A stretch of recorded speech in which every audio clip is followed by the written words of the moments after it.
In this video, we will learn how to use the Dixon Nominal PTFE hose insertion tool and dies.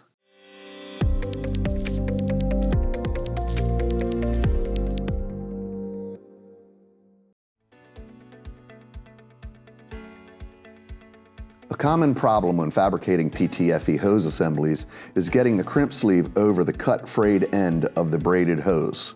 Dixon's hose insertion tool helps to resolve that problem. To start, insert the crimp collar into the center of the holder with the straight edge pointing up. Next, place the die halves with the tapered end going down into the die holder.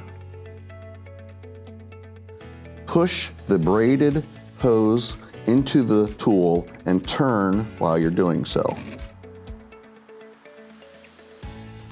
Remove the die, and the crimp collar should be installed on the end of the hose properly. Now insert the fitting into the end of the hose with the collar going all the way to the top, and you're ready to crimp. Any questions, comments, or concerns, please contact us at dixonvalve.com, and don't forget to subscribe to our YouTube channel.